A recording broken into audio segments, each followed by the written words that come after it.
मुख्यमंत्री भजनलाल शर्मा ने आज बीकानेर जिले के लून करंसर में 682 करोड़ रुपए की विकास परियोजनाओं का लोकार्पण और शिलान्यास किया। मुख्यमंत्री ने जनसभा को संबोधित करते हुए कहा कि राज्य सरकार का लक्ष्य प्रदेश के हर जिले को विकास की मुख्यधारा से जोड़ना है। इस दौरान 40 करोड़ रुपए की लागत से बनने वाले अत्याधुनिक अस्पताल का शिलान्यास किया गया, जिसमें निजी अस्पतालों जैसी सुविधाएं उपलब्ध होंगी। साथ ही 100 करोड़ रुपए से ज्यादा की सड़कें, जल और नहर से जुड़े विकास कार्यों की भी शुरुआत की गई। मुख्यमंत्री ने कहा कि इन परियोजनाओं से बीकानेर जिले के आधारभूत ढांचे को बहुत ज्यादा मजबूती मिलेगी और आमजन को बेहतर स्वास्थ्य और परिवहन सुविधाएं मिलेंगी। तो वही कार्यक्रम में जनप्रतिनिधि, अधिकारी और बड़ी संख्या में स्थानीय लोग मौजूद रहे। तो आज बीकानेर की आवाम को बड़ी और महत्वपूर्ण सौगात मुख्यमंत्री भजनलाल शर्मा की तरफ से तकरीबन 682 करोड़ की सौगात मिली है। ये उस वक्त की तस्वीरें हैं जब मुख्यमंत्री भजनलाल शर्मा मंच पर आते हैं, उनका स्वागत और सम्मान किया जाता है। 40 करोड़ का अत्याधुनिक अस्पताल बनाने का ऐलान। आपको कहना चाहता हूं, राजस्थान के पूरे जिलों को हमने देखा कि कहां कैसे पानी की व्यवस्था हो सकती है। चाहे हमारी ईआरसीबी राम जल सेतु योजना हो, जो पूर्वी राजस्थान के 17 जिलों में वो पानी काम आएगा, उसकी योजना भी बन गई। मध्य प्रदेश से समझौता हो गया, माननीय प्रधानमंत्री जी ने उनका शिलान्यास भी कर दिया और 26,000 करोड़ रुपए के काम भी प्रारंभ हो गए। तो उस क्षेत्र में हमने काम किया है।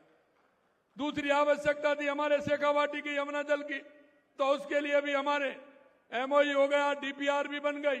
आने वाले समय में हमारे शेखावाटी को भी वो तैयार हो गया, उसके लिए भी पानी की व्यवस्था हो रही है। उसकी डीपीआर लगभग तैयार हो गई है, आने वाले समय में उसका भी हम शिलान्यास कर देंगे। तीसरा हमारा हनुमानगढ़, गंगानगर, बीकानेर, जैसलमेर, बलौदी, इसके लिए पानी आना था गंग नहर और इंदिरा गांधी नहर से, तो उसके लिए भी हमने 5,000 करोड़ रुपए देने का काम उसको भी किया है, जो आपके यहां तक उसका पानी आता है। इसी तरह से हमारा सांचौर हो, जालौर हो, उसके लिए नर्मदा का पानी कैसे आए। हमारा सोम कमलाम से हमारा पाली, जालौर, सिरोही को पानी कैसे आए, उसके लिए काम कर रहे हैं। माही डैम से हमारा पानी कैसे आए, उसके लिए काम कर रहे हैं। देवास स्कीम से चित्तौड़गढ़, राजसमंद, भीलवाड़ा के लिए पानी कैसे आए, उसके लिए भी हमारी योजना प्रारंभ हो गई। और हमारे ब्राह्मणी नदी से हमारा बीसलपुर में आकर के हमारे राजस्थान को कैसा पानी मिले, उसके लिए भी हम काम कर रहे हैं। राजस्थान पानी के लिए एक रोड मैप बनाए। हमने रोड मैप ऐसा बनाया कि जिससे किसी भी जिले को पानी के लिए परेशानी नहीं हो। और जब हम इस मन से काम कर रहे हैं तो ऊपर वाले की भी कृपा है कि नहीं है, बताइए। क्योंकि मूंगफली खूब हुई है आपके यहाँ, मुझे पता है खूब मूंगफली हो रही है, बारिश हो रही है अच्छी। मैं आपको ये भी कहना चाहता हूं कि राजस्थान के 600 से ऊपर बांध हैं, वो भी भर गए। बंसी वाले की कृपा हुई, लगातार अच्छी बारिश हुई।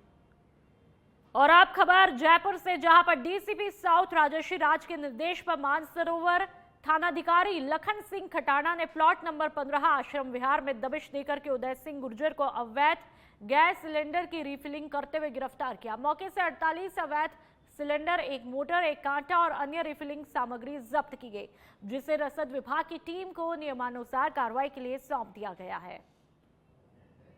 तो लगातार हम आपको बता रहे हैं कि किस तरह से अवैध गैस रिफिलिंग का मामला देखने को मिला। तो वही बात अगली खबर की भी कर लेते हैं। जयपुर नेशनल हेराल्ड मामले में दिल्ली की राउज एवेन्यू कोर्ट ने राहुल गांधी और सोनिया गांधी के खिलाफ ईडी की चार्जशीट पर संज्ञान लेने से इनकार करते हुए शिकायत को खारिज किया है। इस फैसले पर पूर्व मुख्यमंत्री अशोक गहलोत ने कहा कि यह सत्ता पर सत्य की विजय का प्रमाण है। उन्होंने आरोप लगाया कि मोदी सरकार शुरू से गांधी परिवार को बदनाम करने की कोशिश कर रही थी, लेकिन कोर्ट ने साफ कर दिया कि इसमें पीएमएलए यानी कि मनी लॉन्ड्रिंग का कोई मामला नहीं बनता। गहलोत ने कहा कि न्यायपालिका ने अंततः सच्चाई की जीत सुनिश्चित की।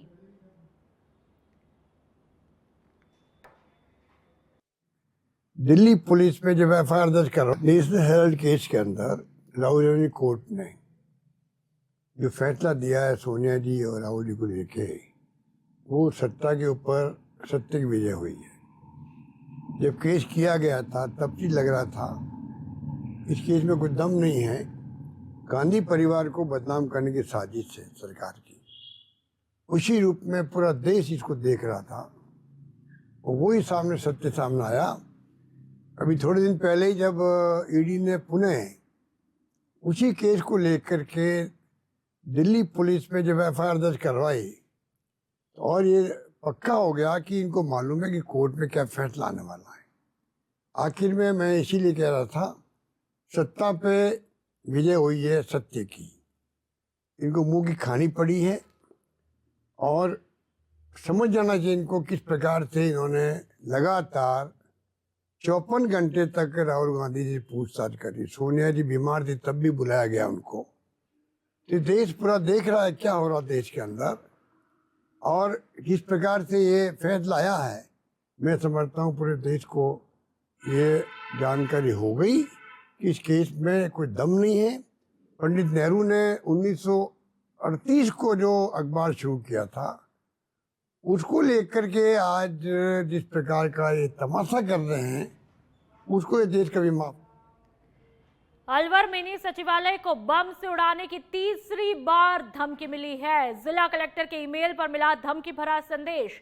पूर्व में भी 2 बार मिल चुकी है ऐसी धमकियां। कलेक्टर की शिकायत पर पुलिस का सर्च अभियान जारी है। धमकी के वक्त मिनी सचिवालय में चल रही थी क्राइम मीटिंग। सूचना मिलती बैठक बीच में छोड़ी गई। मिनी सचिवालय में हड़कंप मचा। मेल में लिखी बदला लेने की बात और कुछ आईपीएस अधिकारियों का जिक्र भी किया गया। आपको बता दें कि तमिलनाडु की राजनीतिक पार्टी और एक स्थानीय पत्रकार का नाम भी इसमें शामिल है। तो पूर्व में भी 2 बार ऐसी धमकियां मिल चुकी है। अलवर से खबर और फिलहाल यहां पर सर्च अभियान चल रहा है। जिला कलेक्टर के ईमेल पर यह धमकी भरा संदेश मिलता है और पहले भी 2 बार इस तरह की धमकियां मिल चुकी है।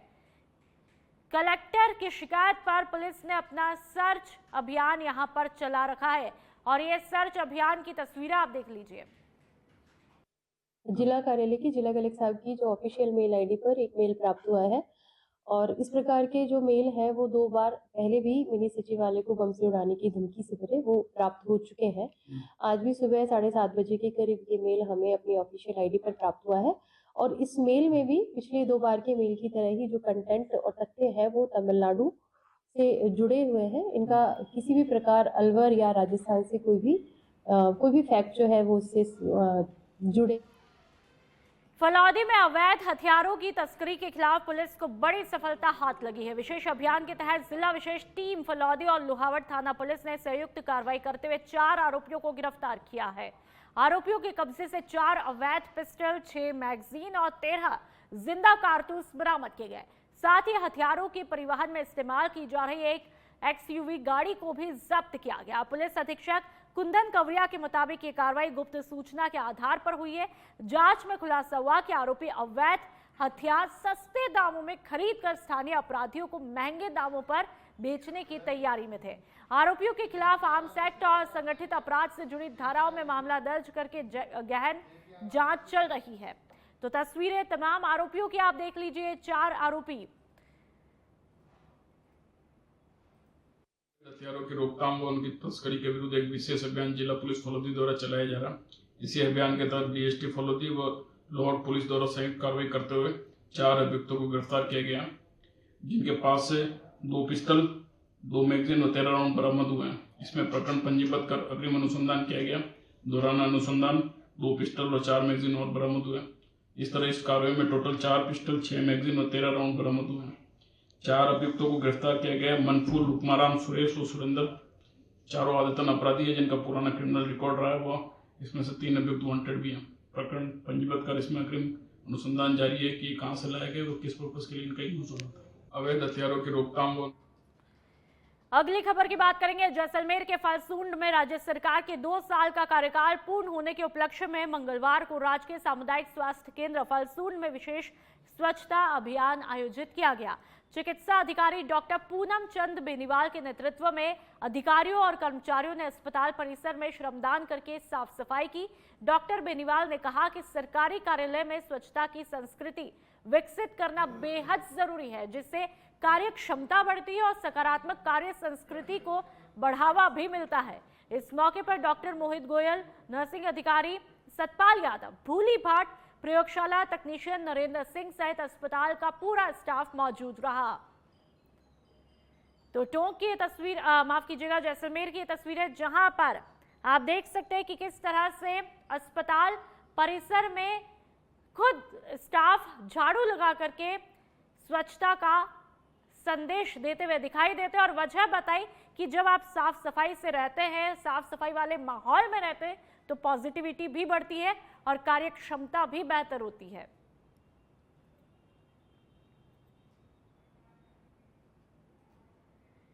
और अब बात टोंक की, जहां पर सफाई को लेकर सरकार के निर्देशों पर कलेक्टर ने विभिन्न कार्यालयों का निरीक्षण किया। ट्रेजरी, तहसील कार्यालय और सब रजिस्ट्रार कार्यालय का निरीक्षण किया गया। तहसील कार्यालय में पाया कि कार्मिकों को सरकार के आदेशों की जानकारी नहीं है। गंदगी देखकर कलेक्टर ने कार्मिकों को फटकार लगाई। कलेक्टर ने एसडीएम को बुलाकर हालात की जानकारी ली। उन्होंने पूछा कि क्या कार्मिकों को सफाई के आदेशों की जानकारी नहीं दी गई। सब रजिस्ट्रार कार्यालय में लोगों के बैठने की जगह को कबाड़ खाने में बदल दिया गया था। कलेक्टर कल्पना अग्रवाल ने तुरंत इसे खाली करने के निर्देश दिए।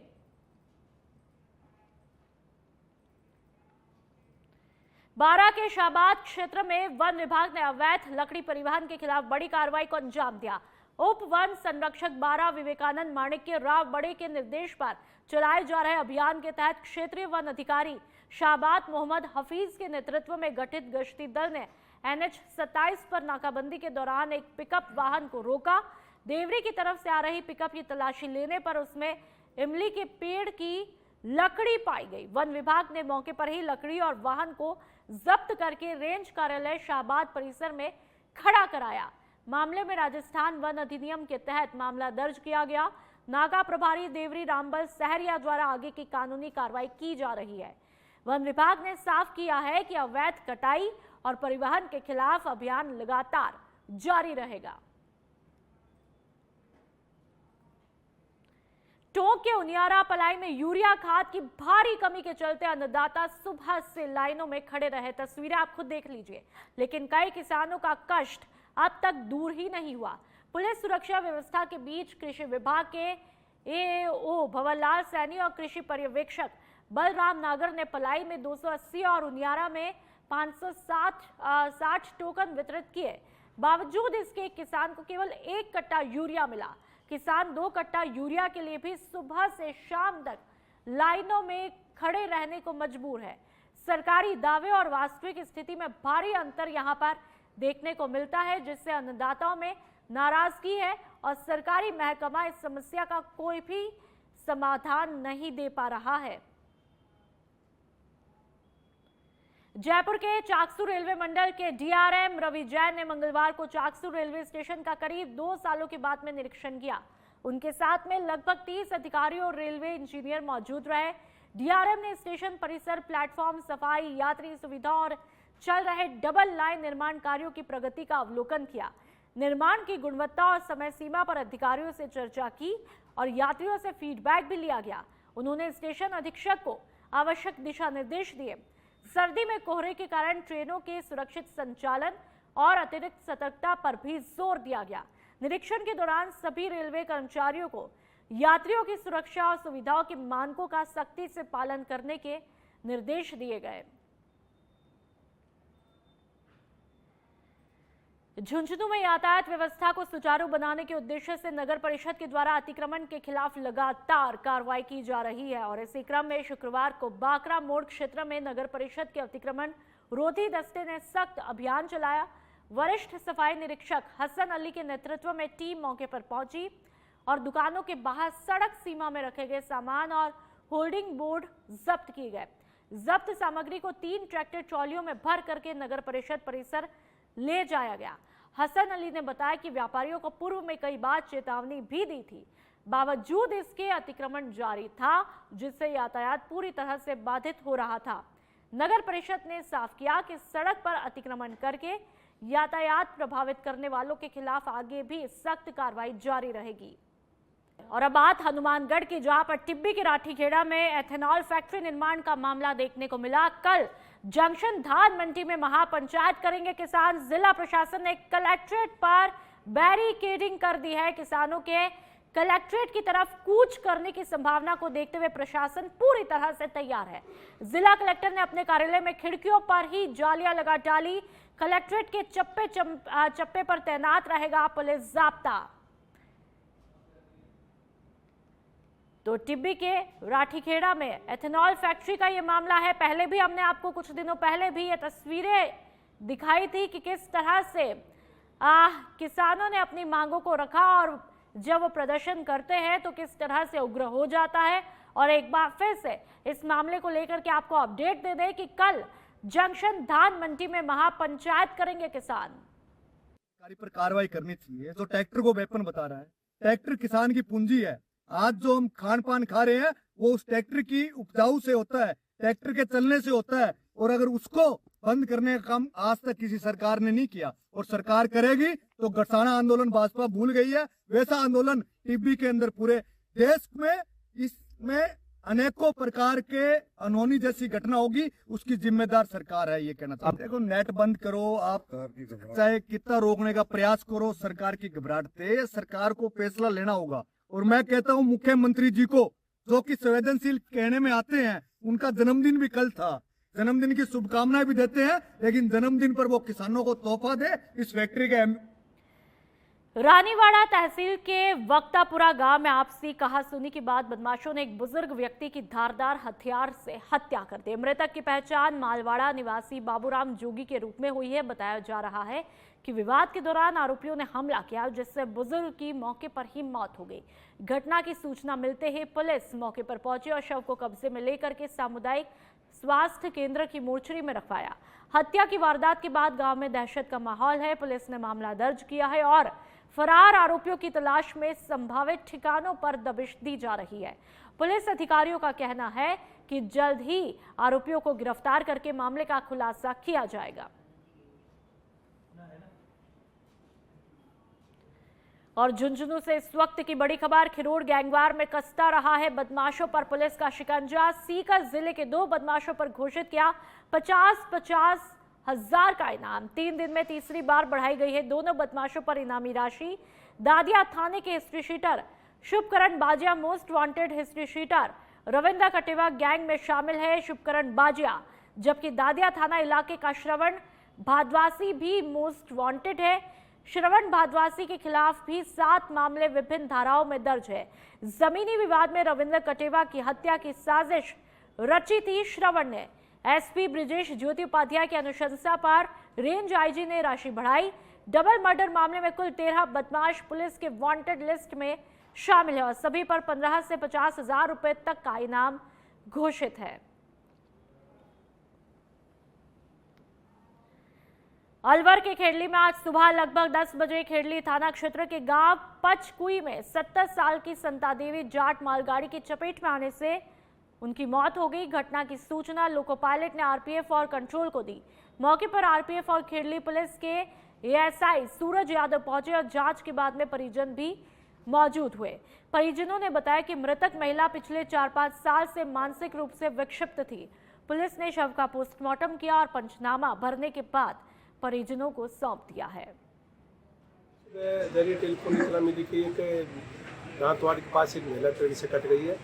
उस इतला पर हम वहाँ पे पहुँचे जहाँ महिला पेड़ से कटी हुई मिली, जिसकी डेड बॉडी को लेकर राज के अस्पताल खेड़ली आई।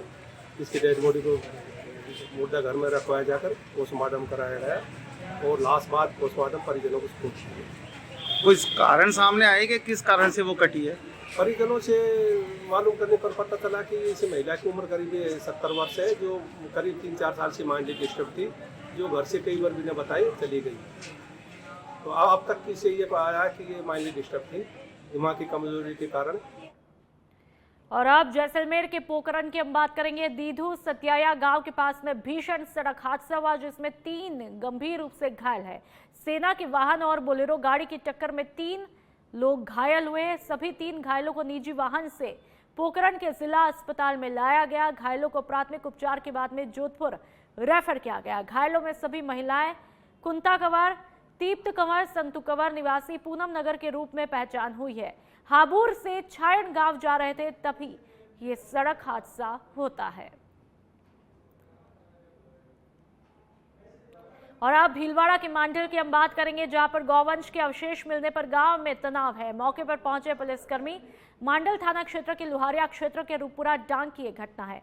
मांडल विधायक उदयलाल भड़ाना सहित कई जनप्रतिनिधि पहुंचे। मौके पर लोगों की भीड़ यहां पर जमा हो जाती है। तस्वीरें आप देख लीजिए।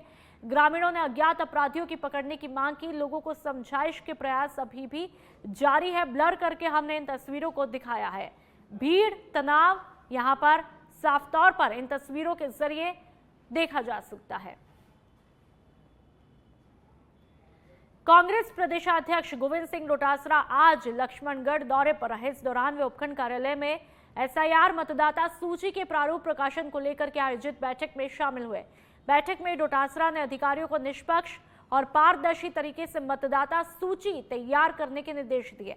इसके बाद पत्रकारों से बातचीत में पीसीसी चीफ ने किसानों की फसल खराबे को लेकर बीजेपी सरकार पर गंभीर आरोप लगाए। उन्होंने कहा कि मुख्यमंत्री कार्यालय के इशारे पर कांग्रेस विधायकों के क्षेत्रों में फसल खराबे का मुआवजा जानबूझकर के रोका जा रहा है। डोटासरा ने इसे किसानों के साथ अन्याय बताया। तो वहीं हाल ही में राजस्थान के 3 विधायकों पर लगे भ्रष्टाचार के आरोपों को लेकर पूछे गए सवाल पर उन्होंने कहा कि ये मामला निंदनीय है। उन्होंने ये भी बताया कि विधायक अनीता को नोटिस जारी किया गया है और कल तक जवाब आने की उम्मीद भी है।